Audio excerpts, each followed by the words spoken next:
What's up, guys? Ben Gretch here with another Fantasy Insiders instant fantasy reaction.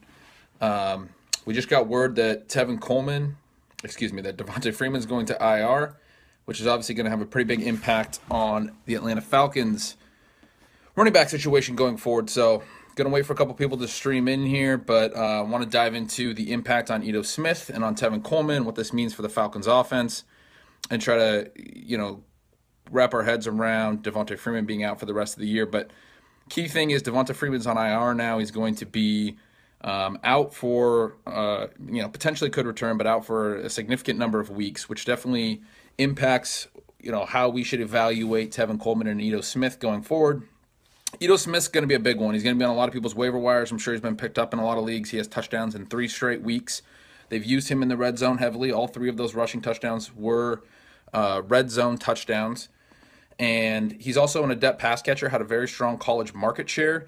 Was a pretty solid prospect, underrated prospect add by the Falcons in the 4th round. And he looks like somebody who profiles a lot like Devonta Freeman. I mean, he's a little bit undersized, 5'9", 200 pounds. Has, again, strong college market share, strong receiving profile, and kind of that between the tackles, zone blocking type of runner that will presumably play the Devonta Freeman role. And what was really interesting last week was that he actually out-touched Tevin Coleman 13-11, something that was a little bit unexpected, obviously. Having said that, Tevin Coleman is an absolute monster as well.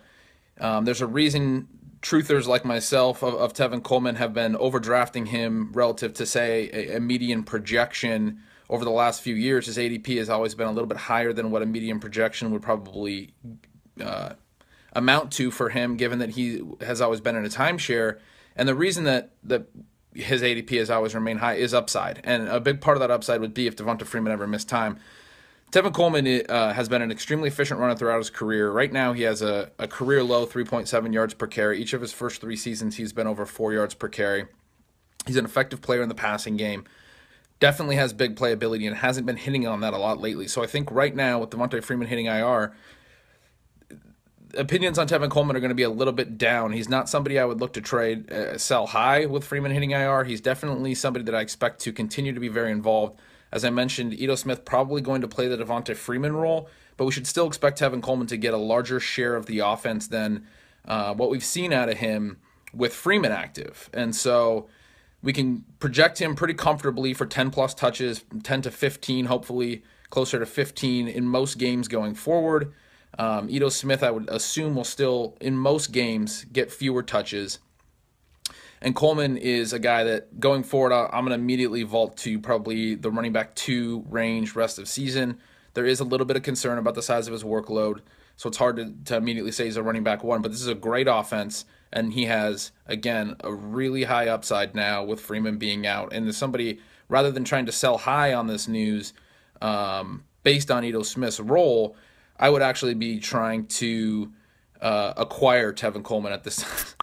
Mike Leone with the question about why Tevin Coleman keeps ruining your DFS lineups. I don't know, buddy, but he keeps ruining mine too, man. I can't explain what he's done over the last few weeks, but I would say that I trust the talent long term. And as far as seasonal is concerned, he's absolutely someone that I'm trying to buy right now rather than sell. Buy high rather than sell high. Obviously, his owner is going to be pretty pleased to hear that his workload is expected to be elevated for the rest of the season. So, as far as Ito Smith's concerned, though, if he is on your waiver wire, I'm sure that a big question people are going to have, what do I spend on him? For me, it definitely, in terms of budget percentage, it definitely depends on your league. Some leagues, guys go really expensive, and if he goes really expensive, Peter Overzet, always with the wit. I don't think the Falcons would trade for Le'Veon Bell. No, I don't believe that will happen.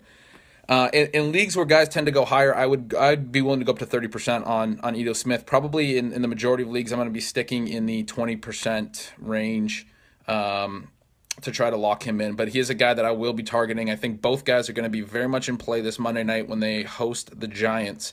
Giants are 10th in running back PPR points allowed. Definitely a team that a plus offense like Atlanta is going to put some points up on. And there should definitely be some running back scoring. What we know about Atlanta, they have a good offense. They like to use their running backs in the passing game. They also like to use their running backs in the red zone.